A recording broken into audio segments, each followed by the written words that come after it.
Boa noite, pessoal, tudo bem? Como vocês estão? Vamos começar mais uma noite de estudos. Vamos continuar nosso estudo do livro Lições de Nosso Lar, que é um curso sobre o livro Nosso Lar. Para quem não sabe, desde 2012 eu dirijo um estudo sobre as obras de André Luiz, todas as obras de André Luiz, no Núcleo Espírita Amor e Paz. Então o curso era de terça-feira, presencial, agora que a pandemia está online, às 8 horas.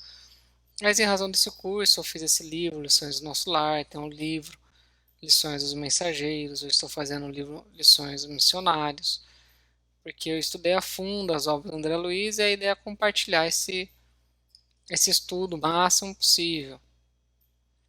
Por isso que nós temos o livro e também agora esse estudo online, o pessoal aí acompanhando e tirando dúvidas. Nós fizemos um formato diferente no início do curso, né? Fizemos inscrições, então nós temos um grupo no WhatsApp e um grupo no Facebook, mas para quem fez inscrição, né? Para quem está só assistindo, pode ir acompanhando pela página, não tem problema. Para quem fez a inscrição, está lá no grupo, a gente está participando. E aí semana que vem a gente discute na terça o capítulo 14 e no dia e na quinta o capítulo. Opa, esqueci de trocar aqui. Capítulo 15.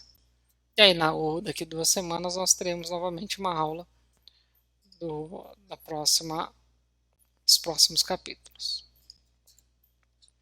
O livro que foi publicado, Lições de Nosso Lar, pode ser comprado na Livraria Espírita Marília, na Candeia e também na Amazon, tem o e-book. Esses são meus contatos para quem quiser enviar dúvida. Aqui ó, também tem na Amazon Kindle. Então nós vimos já que, para quem, bem, Nosso Lar é muito famoso, né? Então creio que a grande maioria ou todos sabem que Nosso Lar é uma colônia, uma cidade localizada na terceira esfera umbralina, ou seja, é na região chamada de umbral, mas nós já entendemos que são esferas umbralinas, né? São 3 esferas. E é uma cidade, tem governador, tem ministros, né? Nós já estudamos isso. Que é só uma revisão para refrescar e para quem está chegando entender um pouquinho, né? Esse mapa, esse desenho do livro Cidades do Além tenta explicar essa geografia dimensional do mundo espiritual, porque o mundo espiritual não é algo mental, abstrato, impalpável, não. É formado por uma matéria em outra composição e possuem realidades coexistindo, e é possível você se deslocar entre essas realidades. Elas formam esferas, mundos, que quando você está nele, você está pisando no chão olhando para um céu.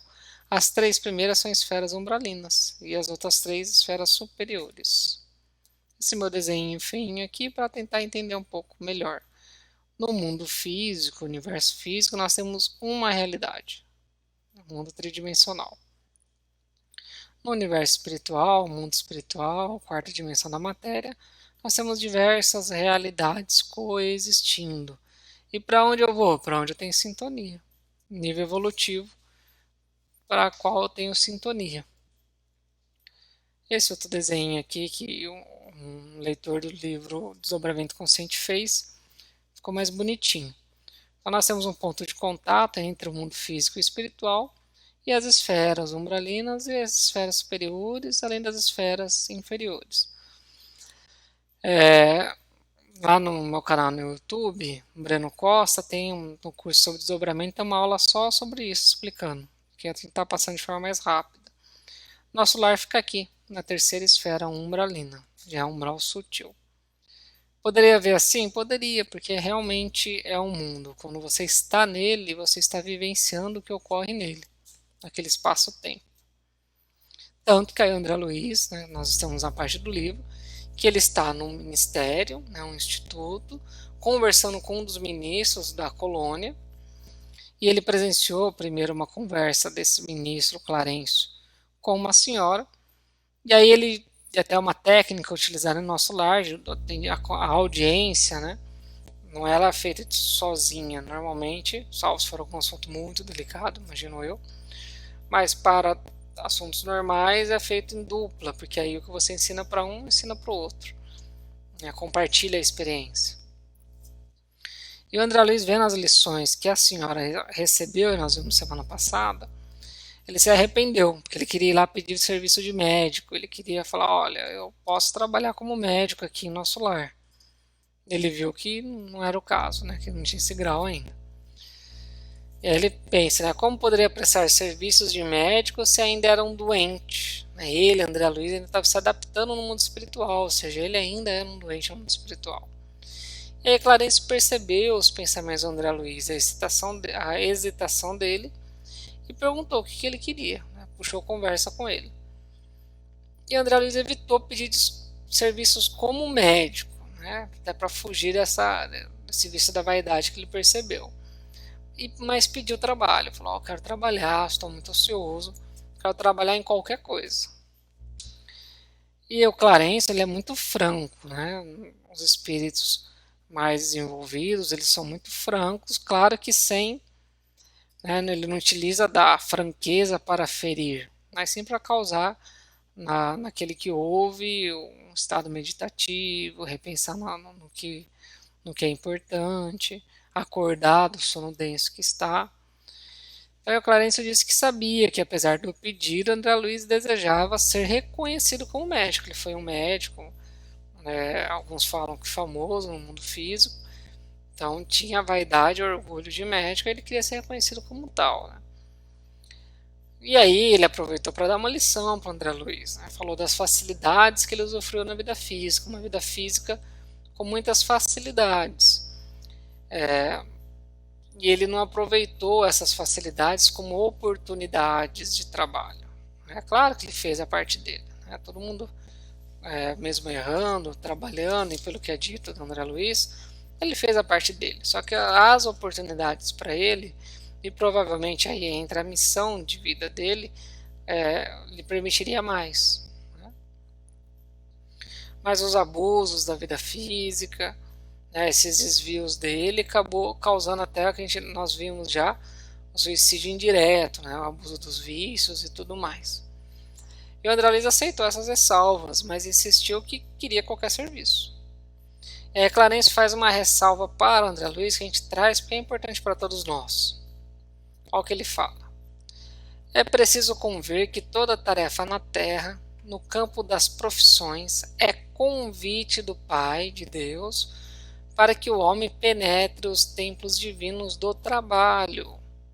O título para nós, o título para os espíritos superiores, para quem já tem um grau de desenvolvimento, é uma simples ficha. Né? Eu sou doutor disso, eu sou aquilo, sabe com quem está falando, né? O pessoal gosta de usar muito essa frase, você sabe o que está falando? Mas é uma ficha. Mas no mundo físico, né, costuma representar uma porta aberta a todos os disparates. Com essa ficha, seja o título, seja a autoridade, né, o homem fica habilitado a aprender nobremente e servir ao Senhor, no quadro de seus divinos serviços no planeta. Então, infelizmente, o pessoal se utiliza do título, da autoridade, da riqueza material, para a ilusão, né, da vaidade, do orgulho, da vida desregrada, ao invés de utilizar como uma ferramenta de trabalho de desenvolvimento interior e da sociedade que está inserida. Uma análise que a gente traz no livro Lições de Nosso Lar. Os títulos, as profissões, a riqueza, não obstante, em algumas oportunidades, representar a ascensão intelectual do espírito encarnado, não deixa de ser empréstimo do Pai Criador para que trabalhemos em prol da humanidade. Então, aquela pessoa estudou muito, ela fez mestrado, fez doutorado, claro que demonstra uma ascensão intelectual da pessoa naquele espaço-tempo que ela está encarnada e está se dedicando, e normalmente se converte também em um ganho maior materialmente e uma vida material mais tranquila. Isso não é condenado e é óbvio que isso ocorre. Porém, o que é importante entender, não é motivo de vaidade, de orgulho, de se achar melhor do que o outro. Quanto mais a pessoa estuda, mais humilde ela fica, porque ela entende que o que conhecemos é uma gota e o que desconhecemos é um oceano. Então nós temos que entender isso, né? As profissões, esses títulos, a riqueza, a possibilidade material Tudo isso são oportunidades, são empréstimos concedidos pelo Pai Criador para o desenvolvimento do espírito. E como que ele se desenvolve? Por meio do próprio desenvolvimento individual, né, tanto da mente, do intelecto, do espiritual, quanto a coletividade em que ele está inserido. Então, ele tem que procurar traçar uma vida em que ele consegue se desenvolver individualmente e ainda fomentar o desenvolvimento da coletividade em que ele está inserido. A busca pelo conforto material não é errada, mas tudo deve converter em instrumento para a ação da divina providência. Ou seja, aquele que trabalhou ou já nasceu em uma família com mais condições, ou trabalhou, estudou, ou teve algumas condições melhores e conseguiu ter um conforto material. Isso é errado? Não, não é errado. O que é errado? A pessoa viver somente por isso, né? Tem que entender que tudo é instrumento, tudo é oportunidade para a pessoa trabalhar em prol dela própria e da coletividade. A autoridade entre os homens não existe para a vaidade, né? Olha quem está falando, sou fulano de tal, sou filho do fulano de tal, né? O pessoal fala umas coisas assim. E sim para aumentar o campo de ação entre os irmãos encarnados. Primeiro que, em regra, nós não estamos definindo de uma forma absoluta e, não estamos falando que assim, cada caso é um caso.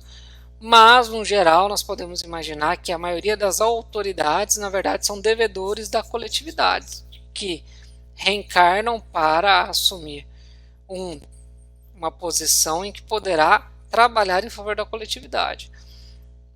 E ela, sendo uma autoridade, ela pode desenvolver esse trabalho característico do seu próprio serviço, mas, além disso, em razão de se tornar uma autoridade, né, ou seja, ter um cargo público que detém uma delegação de poder, ajudar no desenvolvimento, né, da coletividade, do próprio espírito, de tudo aquilo que é possível fazer dentro dessa autoridade.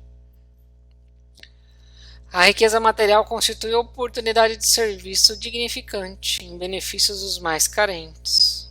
Cada vez mais o espírito vai entendendo que perde sentido você acumular riquezas e mais riquezas e não utilizar também, né? Você pode ter o seu conforto material e até a sua segurança financeira, mas também não compartilhar, não ajudar, né? Até porque você se alimenta dos sentimentos, você se alimenta da felicidade de ajudar o próximo, da conexão com Deus. Isso tudo traz uma real felicidade que só a riqueza material não traz.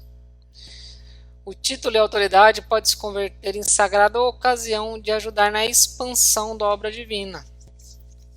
Então, aquele que detém o título, aquele que detém uma autoridade, quando ele se dedica no trabalho coletivo, muitas vezes ele incentiva e auxilia aqueles outros que também querem desenvolver esse trabalho. Então é legal isso, né? Tem que entender que é uma oportunidade. Muitas vezes consegue abrir portas para o trabalho no bem, para ajudar o próximo, e aí sim está sendo utilizado também, né, nesse caráter de ajudar a coletividade, além de só cumprir de forma religiosa, só o serviço que é ligado ao título ou à autoridade, ao cargo. Né? Clarence asseverou que o conhecimento de André Luiz era muito restrito, era muito materialista. O que é isso? Era muito ligado somente à medicina do mundo físico, da terceira dimensão. Nada sabia sobre as doenças da alma e também hoje sabemos da mente. E André Luiz ficou surpreso com tudo isso, que isso que a gente está passando para vocês é o que o Clarence explicou. Então André Luiz ficou surpreso com toda essa lição. Ele disse: fiquei atônito, não conhecia tais noções de responsabilidade profissional. Assombrava-me a interpretação do título acadêmico, reduzida a ficha de ingresso em zonas de trabalho para a cooperação ativa com o Senhor Supremo. E aqui nós estamos falando dos títulos, dos cargos de autoridade, da riqueza material, mas gente, isso daí é para tudo, né? Todos os cargos, todos os trabalhos, em tudo que nós estamos na nossa vida, não importa qual cargo, qual título, não importa.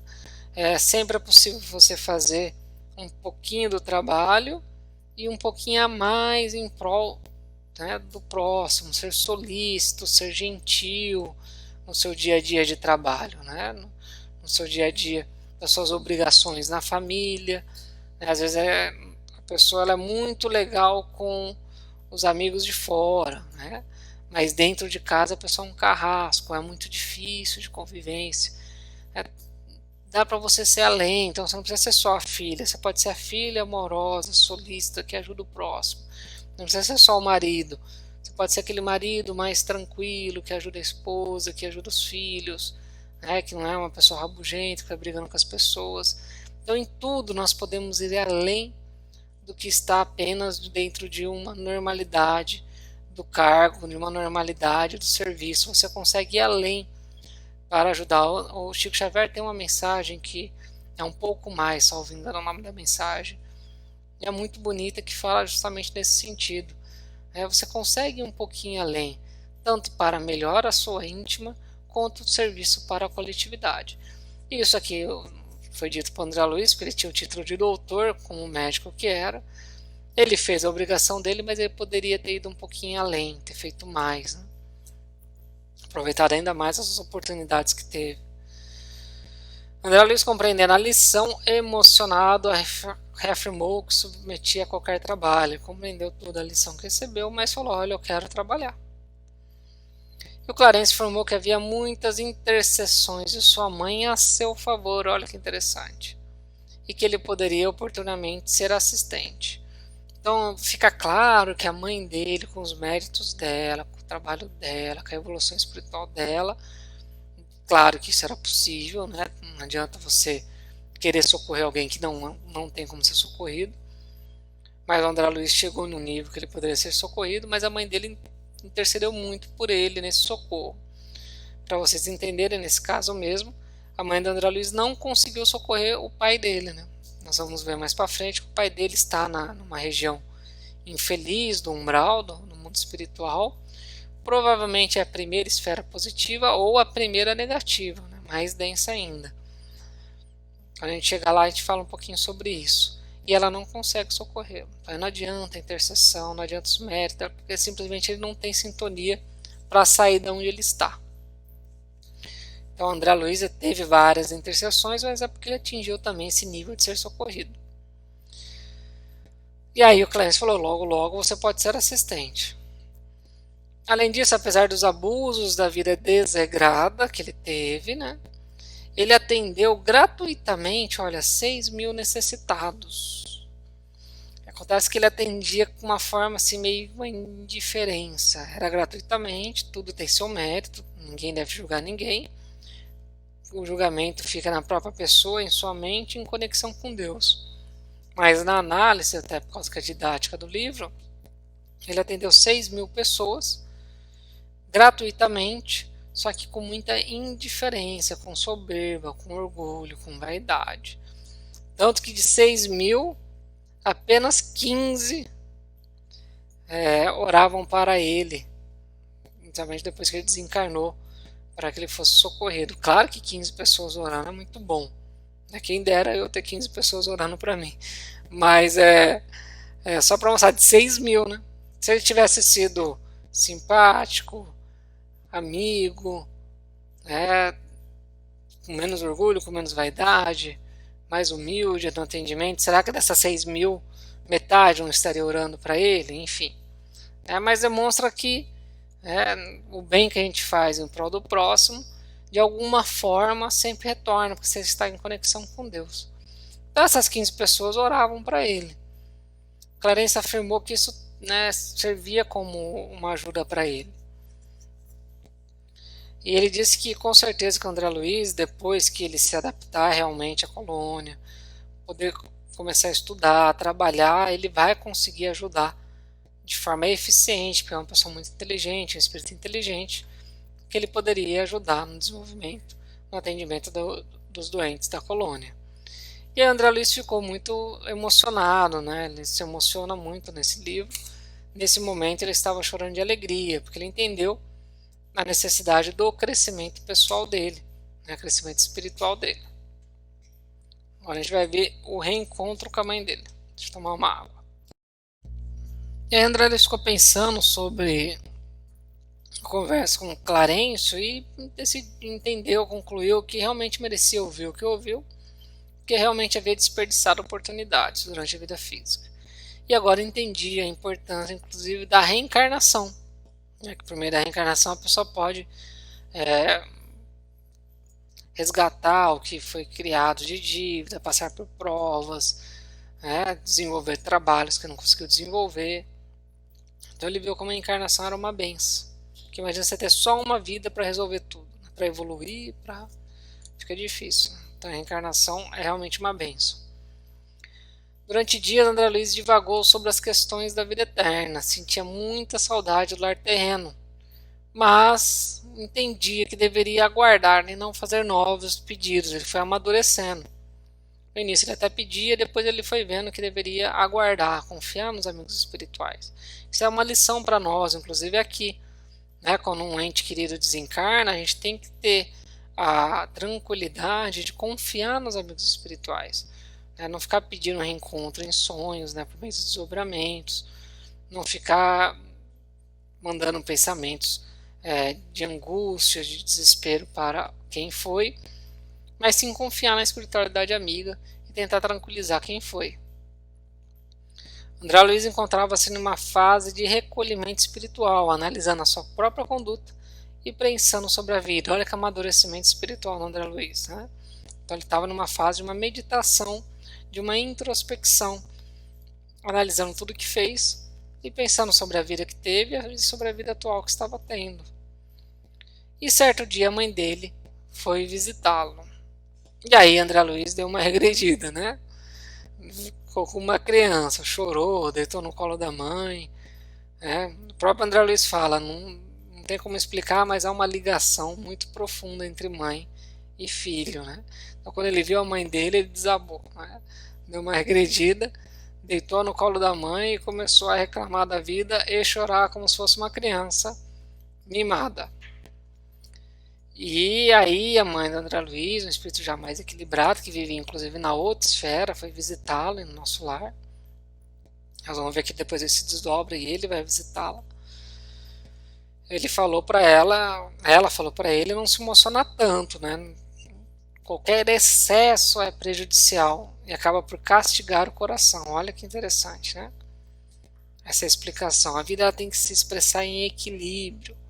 Então, qualquer excesso, até risada excessiva, o choro excessivo, a tristeza excessiva, a alegria excessiva, tudo que é excessivo está demonstrando um certo desequilíbrio. É importante a gente ter uma vida equilibrada. E aí uma análise que tem no livro. Os espíritos evoluídos possuem grande equilíbrio emocional. Isso não quer dizer que não ame. Pelo contrário, quanto mais evoluído o espírito, mais desenvolvido o sentimento de amor. Porém, eles são equilibrados nos pensamentos e nos atos. E deitado no colo da mãe, André Luiz passou a sentir enorme alegria e tranquilidade, ouvindo as recordações maternas. Mas aí ele, como disse, deu uma regredida, ele voltou a se queixar constantemente das dificuldades da vida. Né? E a mãe dele ouviu tudo tranquilamente, para no final trazer uma lição para ele que serve para todos nós. Ela diz: não és o único homem desencarnado a reparar os próprios erros. Nem sou a única mãe a sentir-se distante dos entes amados. Imagina, ela estava lá na esfera mais desenvolvida. André Luiz, no nosso lar, tinha ficado um tempo num umbral denso. O marido está lá na região infeliz, envolvido com outros espíritos. Então é difícil, né? Aquela coisa, qual que é o céu para uma pessoa se aqueles que amam estão no inferno? Por isso que você vê como a reencarnação ela é um pensamento lógico para quem confia em Deus, em Jesus, no amor divino. É como você vai acreditar em um Deus bondoso que condena a separação eterna de uma mãe e de um filho, uma no céu, outra no inferno. E que céu será esse para a mãe sabendo que o filho está no inferno? Então é muito lógico para quem acredita em Deus e espiritualidade. A partir do momento que você acredita em Deus, espiritualidade, Jesus, não sei como a pessoa consegue casar, respeito, vocês nunca vão me ver falando mal de religião, Mas nos meus pensamentos eu não sei como a pessoa consegue casar tudo isso, né? Fugindo da reencarnação. Então nossa dor, portanto, não nos edifica pelos prantos que vertemos ou pelas feridas que sangram em nós, mas pela porta de luz que nos oferece ao Espírito, a fim de sermos mais compreensivos e mais humanos. Olha que interessante, a dificuldade, o sofrimento, não é para ficar em prantos, desespero, ou mantendo a ferida sangrando.